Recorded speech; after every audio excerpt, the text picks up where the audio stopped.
తాకట్లో ఉన్న బంగారాన్ని విడిపించి ఆ రోజున మార్కెట్ ధర కట్టి మిగిలిన డబ్బును మీకు అందిస్తుంది కొమ్మూరి గోల్డ్.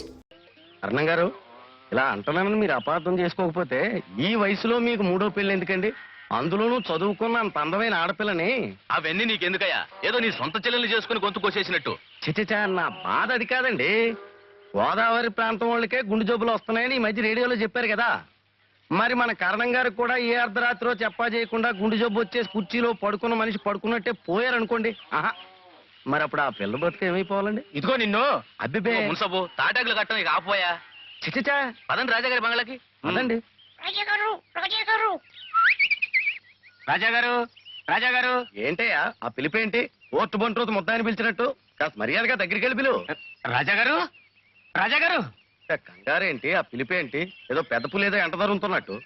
లోపల ఆయన చేతిలో తుపాకు ఉంటది, చిరాకేస్తే పేలుస్తాడు. అంతే, పెట్టి రాలిపోయినట్టు రాలిపోతాం. కర్మ పూర్వ రోజుల్లో అయితే వచ్చే పోయే జనంతోనూ పని వాళ్ళతోనూ కళకళ్లాడుతుండేది ఈ బంగ్లా. ఇప్పుడు ఈయన మూసుకు కూర్చున్నారు. వీరికి చుట్టూ తిరిగే పని వాళ్ళన్నా సంప్రదింపులకు వచ్చే మనలాంటి జనమన్నా చిరాకు ఎక్కువట. ఇందాక చెప్పాను కదా, ఈ తరం రాజావారి అభిరుచిది. ఏం అభిరుచో, వీరు పెళ్లి చేసుకుని పిల్లల కంటేనే రేపు వచ్చే కొత్త తరంతో కళకళ్లాడిపోతుంది ఈ బంగ్లా. లేకపోతే ఈ వంశం ఎంతో సరి. ఒకటి రాజావారికి నేను. రాజాగారు నమస్కారం రాజాగారు. నమస్కారం. ఏమిటి? అదేనండి, జాతర రోజులు దగ్గర పడ్డాయి కదండి, తమతో మాట్లాడదామని. ఓ, నేను పనుల మీద రోజు రాజమండ్రి వెళ్ళడం వల్ల మీకు కబురు చేయడం మర్చిపోతున్నాను. అన్నట్టు ఎంత అవుతుంది ఖర్చు? 8,000 అయిందండి. ఇప్పుడు సున్నం ఎదురు బొంగులు వేలాది పెరిగిపోయింది కదండి. రమారమి 10,000 కావచ్చండి. అది ఓ 10 రోజులు వచ్చి తీసుకెళ్ళండి. చిత్తమండి. మరి సెలవండి. సెలవండి.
మనకి మిగిలింది పరువు ఒక్కటే చెందారు. ఆస్తిని విలాసాల కోసం నాశనం చేసి కొడుక్కి దరిద్రం మిగిల్చి వెళ్తున్నాను. నువ్వు తిరిగి దీన్ని నిలబెట్టాలి. నీ ఆఖరి క్షణం వరకు మన పరువు కాపాడు చెందారు. కాపాడుతావు కదా?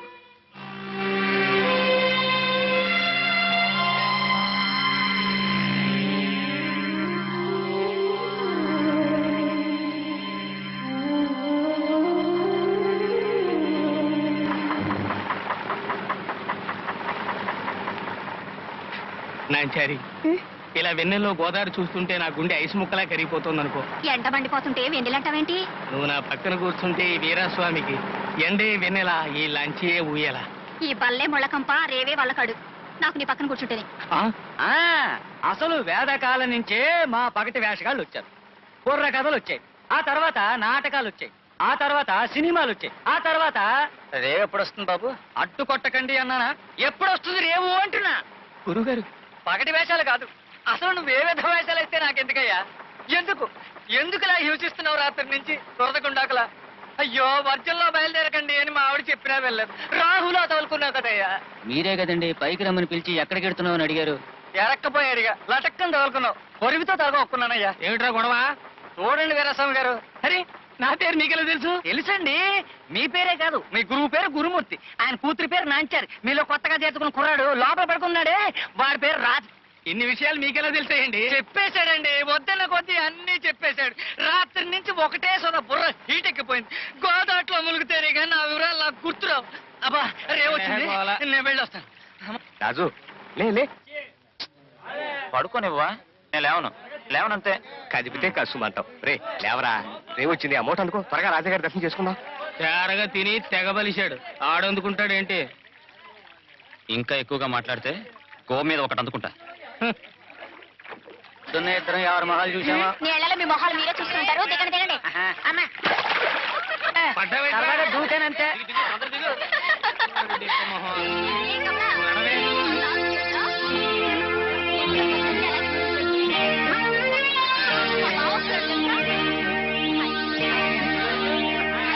ఎండ మండిపోతుంటే ఎవరహే వెళ్ళు. గొంతెంత చించుకున్నా గుమ్మం తలుపులు తెరవరు. షో, తప్పు మంది. మన లాంచి పెండ్రాలే వచ్చేసింది.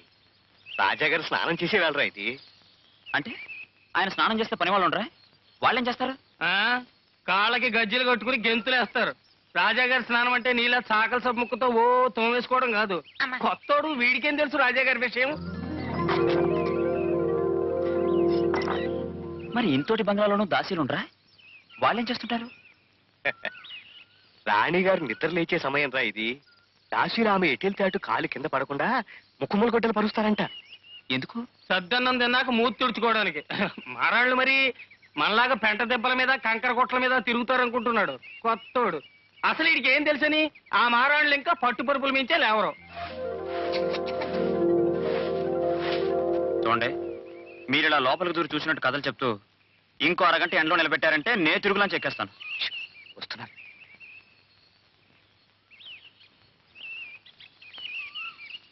దండం మహారాజా. నమస్కారం. దండం ఎట్రా.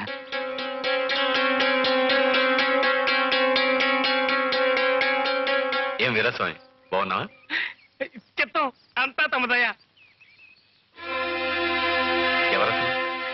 కొత్తోడండి. మా వాడు శివుడి వేషం కడితే చూడ్డానికి 2 కళ్ళు, అమ్మ కాళ్ళు. కొత్తోడు. వేషాలతో తమ దర్శనం చేసుకుంటామండి. అలాగే వెళ్ళండి. నమస్కారం. అసలు ఆ పొగరేంటిరా నీకు? రాజాగారికి దండం ఎట్రా అంటే అంత ఇదైపోతావే. ఆయన ఈ ఊరందరికీ దేవుళ్ళు లాంటి వారు తెలుసా? వాళ్ళేమైనా కావచ్చు, నే దండం పెట్టను. గొప్ప మనసుని తెలిస్తే ముష్టివాడికి కూడా పాదాభివందనం చేస్తాను. ఆటపాట తెలియడమే కాదు, మాలా కొంచెం మంచి మర్యాద కూడా తెలియాలి. అవునవును, నీకెంత మర్యాద ఉందో ఆ రేవులోను దారులను చూశానులే. కొంచెం తప్పుకోమంటుంటే వేషాలేసి అడుక్కునేవాళ్ళం. చక్రవర్తి బిడ్డలం కాదు కదా చెడపట్లు ఆడటానికి.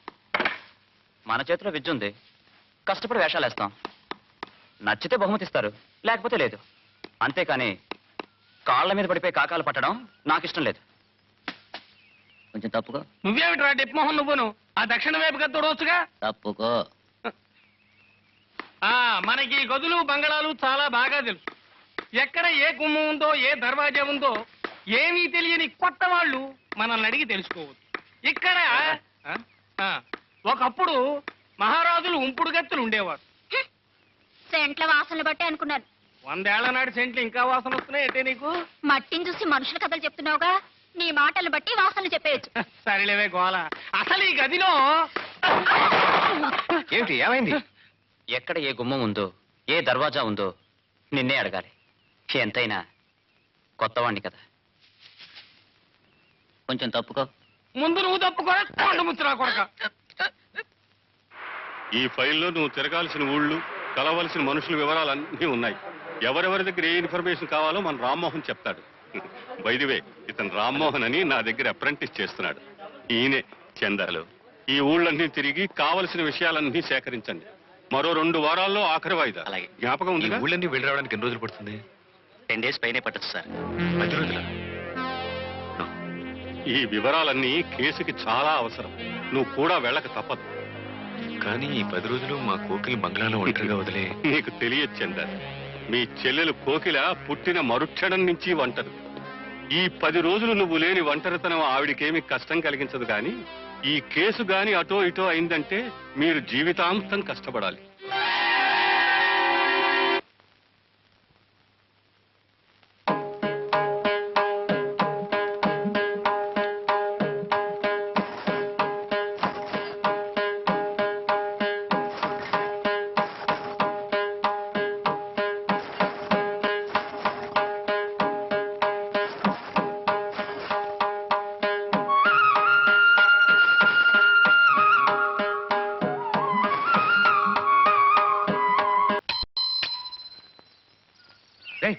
ఏంట్రా పని ఆట ఆపేసావే? ఆడి ప్రయోజనం ఏమిటి? ఊళ్ళో కంటే ఇక్కడ గొప్పగా కట్టమని గొడవ చేస్తాం. ఇన్ని రోజులుగా ఒళ్ళు హోనం చేసుకుని ఆడుతున్నా ఒక్కరూ వచ్చి చూడరు. ఇది కోట, పల్లకాటి దిబ్బ. రాజు, నువ్వు అరిచి గీ పెట్టినా సరే ఆ బంగ్లా ముందు మాత్రమే ఆట కట్టను. ఎవరు చూసినా చూడకపోయినా ముందు కోట దగ్గర వేషం కట్టడం అనాదిగా వస్తున్న ఆచారం రా. గరగలెత్తినా, పీర్ల పండగైనా, ఆఖరిగా దేవుడి పల్లకి కూడా రాజాగారి బంగ్లాకి వెళ్ళిన తర్వాతే ఊళ్ళోకి వెళ్తుంది. మనం అనగా ఏ పాటిరా? డబ్బాలో రాళ్ళేసి గలగల్లాడించినట్టు గజ్జల కాళ్ళు ఊపేస్తే బయటకు వచ్చి చూసేస్తారే, రప్పించాలి. దానికి మనలో దమ్ము ఉండాలి. పోయినేడు వీరబాహుడు వేషం వేస్తే పొన్నుగర్ర బహుమానం ఇచ్చారు. చెప్పవేరా తుంటు మొహమా? ఉన్నుకర్రా కుంటి కుక్కను కొట్టకపోతే విరిగిపోయింది, అదే కదా. రేయ్, నిన్ను ఏ వేషగాడైనా కళ్ళ ముందు జనం విరగబడి చూస్తే కసితో రెచ్చిపోయి తన పసేమిటో చూపిస్తాడు.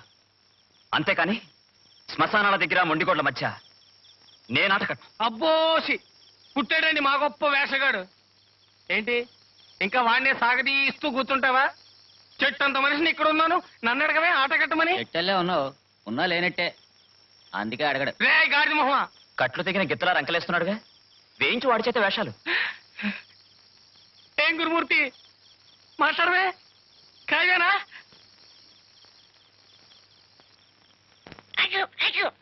అలా కాదు రాజు.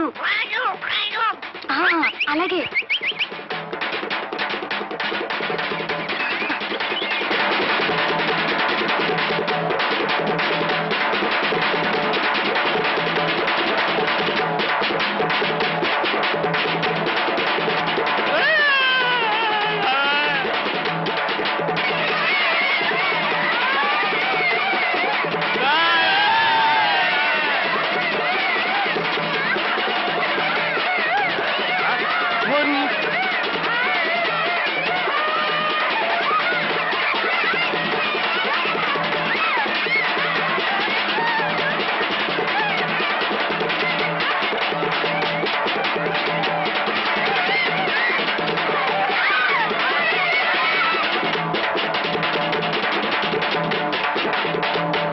ఏమిటిది? కాఫీయా బియ్యం కడుగా? ఈ రోజు నుంచి అన్ని స్పెషల్ ఏర్పాట్లు చేయాలి మనకి. ఏనుగు పాతకైనా ఏంట్రో ఈ వ్యవహారం చాలా వింతగా ఉంది. ఇక నుంచి మరీ వింతగా ఉంటుంది. చూశారుగా మన వేషానికి ఊరంతా ఎలా గడగడలాడిపోయిందో. రేపటి నుంచి అన్ని వేషాలు మనమే వేస్తున్నాం.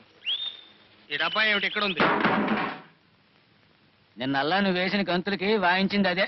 రే దాకమొహమా, అతిగా వాగేవంటే ఆ డబ్బాలోనే నీ బుర్రెట్టేసి గోదాట్లో ముంచేయగలను.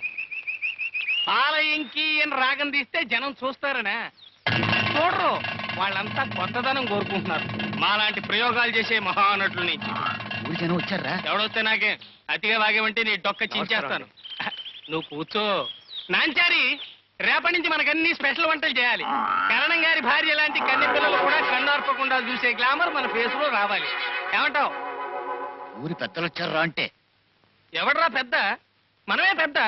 రేపటి నుంచి మనమే మన్మధుడు, మనమే దుష్యంతుడు, అన్ని మనమే. మనమే శివుడు, మనమే రావుడు. ఆ? ఏంటి? పెద్దలు నమస్తే. ఎంతసేపు అయింది మీరు వచ్చి? చాలా సేపు అయిందిలే. నీ చిత్తకార్తివాగుడు అంతా విన్నాం. నిన్ను అభినందించడానికి వచ్చాం. మన అభిమానులు. ఎరా బేతాళుడు వేషం వేసినోడు నువ్వేనా? చిత్తం అంతా నటరాజు దయ. తమరు శాంతించండి. మీరు కొత్తగా ఈ ఊరికి వలస వచ్చిన నక్కల దొరగారు. నీ వేషం చూసి దర్చుకుని వీరి అబ్బాయికి 6 విరోచనాలు గట్టు తగిన గోదావరిలాగా అయిపోయినాయంట. నువ్వేంటయ్యా మెత్తగా సాగదీస్తున్నావు? అదేంటయ్యా నువ్వు నన్ను బెదరగొట్టేస్తున్నావేంటి? నేనేదో మాట్లాడుతున్నానా? ఏరా, నీకు ఇలాంటి వేషం తప్ప ఇంకే వేషాలు కనపడలేదేట్రా? నువ్వు పగలంతా పచ్చిసారా తాగిన వాళ్ళగేసిన చిందులకి ఊళ్ళో 10 మంది సెంటు కూరలు జడుచుకున్నారు. 10 మంది ముసలోళ్ళకి జ్వరాలు వచ్చేసింది. ఏమయ్యా గురుమూర్తి, నిన్నటి దాకా కుర్రోడు బ్రహ్మాండంగా వేషాలు దంచేశాడు కదా, మధ్యలో ఈడేంటే సిన్లేగా? రేయ్, ఇలాంటి వేషం గాని మళ్ళీ కనుక వేసావంటే మేమంతా కలిసి నేను గోదాట్లో ముంచేసి నీ చేత శవం వేషం వేయిస్తాం. అర్థమైందా? చిత్తం అంతా నటరాజు దయ. పదండి, తమరు పదండి. చూడరా, ఇది సంగతి. ఇంత చెడ్డ పేరు ఏనాడు రాలేదు మనకి. వాళ్ళు మన వేషాలకి ముచ్చట పెడితేనేరా మనకి 2 పాత బట్టలు ఇచ్చినా 4 కుంచాలు ఒడ్లు కొలిచినాను.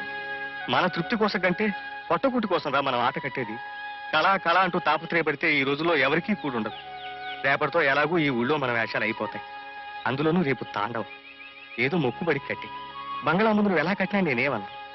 ఏమంటావు?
పూనకు వచ్చినట్టు పొద్దుటలా ఊగిపోయేవిట్రా?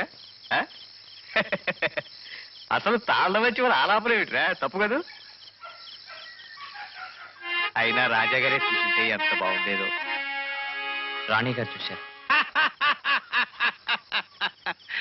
పని వాళ్ళని పాకి వాళ్ళని చూసి రాణి గారు అనుకుంటున్నాడు బుల్లోడు. రాజా గారితో ఎంత చనువున్న మాకే ఎప్పుడు కనపడలేదు వారు. వాడిని అలా చెప్పించినట్టు చూడగాను రే మారాణులు మనలాంటి వాళ్ళకి కనపడర్రా. వస్తావా? పొద్దుపోయి ఎక్కడికి రా? పోలవరం టూరింగ్ టాకీస్ లో ఈడు జోడు సినిమాకి. పదరా పేడు మొహం. తిన్నగా వచ్చేయండి, ఎక్కడికి వెళ్ళకుండాను. అలాగే. నిజంగా వాళ్ళు ఎవరికి కనపడరా?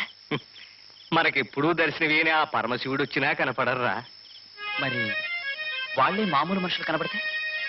వాడెవడో ఆ దేవుడి కంటే గొప్పవాడై ఉండాలరా. పడుకో పడుకో, పొద్దుటే వెళ్ళి బహుమానాలు దండుకోవాలి. మంచి కాలం వేస్తున్నారా? నమస్కారం అండి. నమస్కారం. ఏమయ్యా బహుమానాలుగా బయలుదేరారు? చెప్తాం. ఆనవాయితీ ప్రకారం ముందుగా రాజాగారిని దర్శనం చేసుకుందామని. ఆయన ఊళ్ళో లేరు, మేము వెళ్ళే వస్తున్నాం. పదండయా. అయితే ముందుకెళ్ళి ప్రయోజనం ఏమిటి? వెనక్కి పోదాం పదండి. మనం కాసేపు కూర్చుంటే రావచ్చేమో. బంగళాకి వెళదామంటే చిరాకుతో చిందులేసేవాడు వీడేమిటి వాళ్ళు ఇలా మాట్లాడుతున్నాడు? ఎందుకన్నాడు ఏమిటో. పదండి పోదాం.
ప్రతి ఏడు ఈ పాటికి వెండిపల్లెంలో డబ్బు పంచచాపు పెట్టి మర్యాదలు చేసేవారు. ఈ ఏడాది ఏమిటో ఇన్ని మార్లు ప్రదర్శనలు చేసినా మహారాజుకి మన మీద ధైర్యాలే. కోపం వచ్చి ఖడ్గంతో తల నరకనందుకు సంతోషించు. లేకపోతే రాజాగారు బయటకు వస్తే దండం పెట్టాలన్న జ్ఞానమే లేదు వీడికి. వీడే ఈసారి వెళ్ళి రాజాగారి కాళ్ళు అట్టుకుంటే గానీ క్షమించరు. ఏమంటావు రా దిష్టి బొమ్మ? గొంతు పూడుకుపోయింది. జన్మలో మొట్టమొదటిసారి నిజం చెప్పావుగా, ఇంకేం చెప్పను. తప్పు నాదేరా. నువ్వు చెప్పింది అక్షరాల నిజంరా వీరాస్వామి. రేపు నేనొక్కడినే బంగ్లాకొచ్చి గద్యం పద్యం పాడి ప్రార్థించి దర్శనం అయ్యాక బహుమానం ఇమ్మని కోరతాను. అది కాదురా, రేపు దేవీపట్నంలో శివుడు వేషం నువ్వు వేస్తేనే. ఇదిగో ఇక నువ్వు సాగదీకు. మేమిద్దరం కలిసి ఆట గడితే గోదావరి కూడా ఆవేశం వచ్చి పొంగి ఊళ్ళోకి రావాలి. వస్తుంది. మొన్న అలా ఆవేశంగా కట్టినందుకే ఊరి వాళ్ళంతా కర్రలతోనూ కత్తులతోనూ దిగారు. నువ్వు నోరు మీరే శకున పక్షి. రాజు, రేపటి నుంచి నువ్వు రోజు బంగ్లా దగ్గరే కాపురం పెట్టు.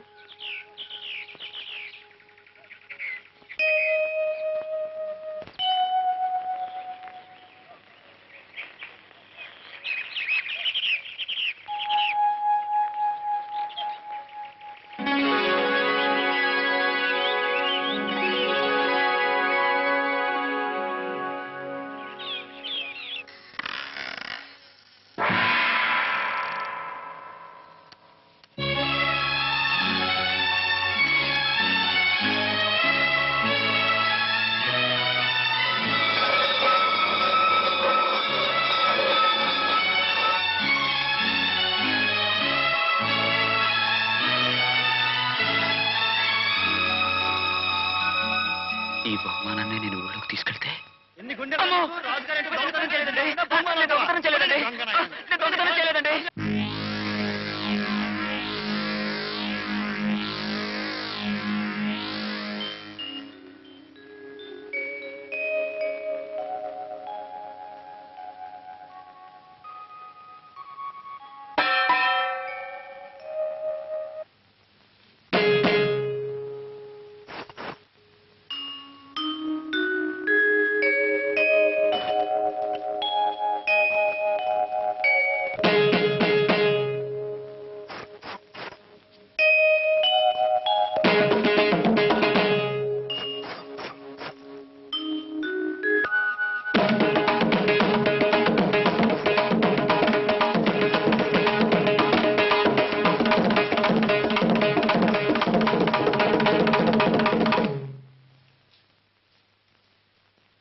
బాగుంటే అలా సైగలు చప్పట్లతో చెప్పడం దేనికి?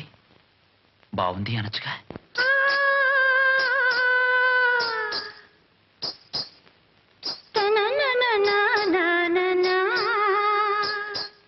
నీ గాన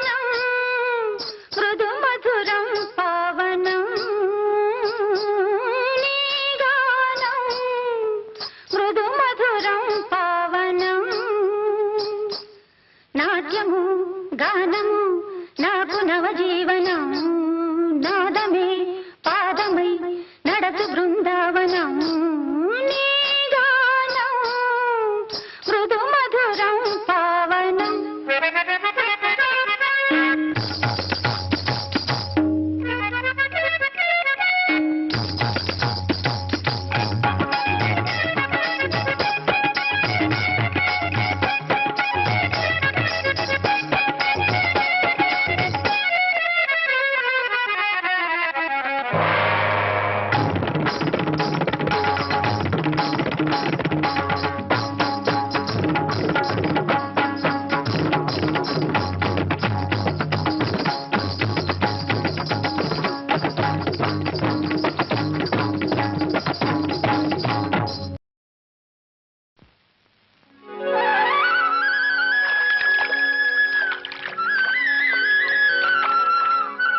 ఏరా రాజాగారి బంగ్లాకి 3 రోజుల నుంచి ఏకబిగిన తిరిగేస్తున్నాడు మనాడు. ఇవాళనా ఇచ్చుంటారంటావా బహుమానం? ఇవాళ కాకపోతే ఇంకో 2 రోజుల్లో ఇస్తారు, నువ్వేం వర్రీ అయిపోకు. అది కాదురా, రేపు శివుడు వేషం ఉందిగా. పోనీ నువ్వు బంగ్లాకెళ్ళు, వాడిని మాతో తీసుకెళ్తాం. ఆ శివుడి వేషం కోసమే కదా 3 రోజుల నుంచి మన పడవటింటి ముందు చెట్టు కొమ్మలెక్కి దూకి మరీ ప్రాక్టీస్ చేస్తున్నాను. ఇది హనుమంతుడి వేషం కాదు, నువ్వు చెట్టు కొమ్మలెక్కి దూకడానికి రారా. నిన్న కృష్ణుడు వేషం వేసి హరిశ్చంద్రుడు పద్యం పాడాడుగా, మ్మ్. రేపు శివుడు వేషం వేసి కుప్పిగంతులు వేస్తాడు. ఈడొద్దు బాబు, ఈడొద్దు. నోరు మీరే గబ్బిల మొహమా. మూడో కంటికి తెలియకూడని పచ్చి నిజాలు నీతో చెబుతున్నందుకు ఆశ్చర్యంగా ఉంది కదూ. ఈ చీకటి గోడల మధ్య బ్రతుకుతున్న నేను నా జీవితంలో మనసు నోరు విప్పి మాట్లాడుతున్నది ఈ రోజే. అది నీతోనే. ఈ పళ్ళాన్ని బహుకరించింది ఎందుకు ఇప్పుడు అర్థమవుతుందంటే, వద్దంటే ఈ పగటి వేషగాడు తన ఆటకి 4 చప్పట్లు కోరుకుంటాడే తప్ప బహుమానాలు పట్టు కావంచాలు కాదండి. దయచేసి లోపల పెట్టండి. మా బహుమతిగా వద్దులే, నా జ్ఞాపకంగా తీసుకో. సరే, అయితే దీని మీద నా జ్ఞాపకంగా అని రాయండి. అవును, అడగడం మర్చిపోయాను, ఈ పంజరాలు ఏమిటండి? ఇవా ఒకప్పుడు జనంతోనూ పనివాళ్లతోనూ నిండి ఉండేది బంగ్లా. బయట నుంచి ఎవరైనా వస్తే పనివాళ్ళు వచ్చి ఆ వార్త రాజాగారికి అందజేసేవారు. ఇప్పుడు పని మనుషులు దాసీలు లేరు కాబట్టి ఈ పక్షుల్ని పెంచుతున్నారు మా అన్నయ్య. ఇవరిస్తే బయట నుంచి ఎవరో పిలిచారని అర్థం అన్నమాట. అప్పుడు ఆయన బయటకు వస్తారు. బానే ఉంది కానండి, అసలు ఈ బంగ్లాయే ఓ పెద్ద పంజరం, అందులో మీరు ఒంటరి చిలక, మళ్ళీ ఇందులో పక్షులు వాటిని బంధించే పంజరాలున్నా. చూడండి అమ్మాయి గారు, పుట్టడం చచ్చిపోవడానికని మనకు తెలుసు, మధ్యలో ఏమిటండి ఈ బంధాలు బాధలును? వాటికి నాకు స్వేచ్ఛనిచ్చే కాలం ఎప్పటికైనా వస్తుందేమో. సరే, ఇప్పుడే వస్తాను. ఆ. కాలం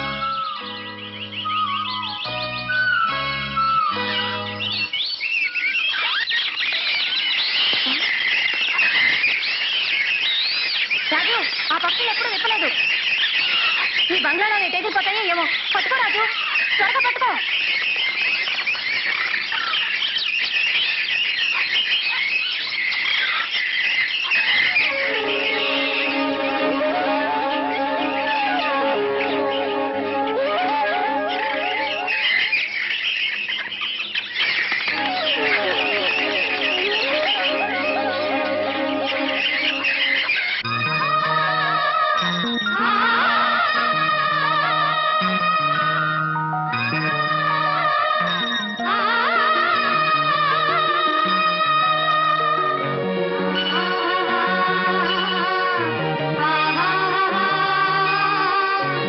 చెప్పిన ఊళ్ళని తిరిగాను సార్, ఎక్కడా ఆ నక్కలు లేవు సరికదా.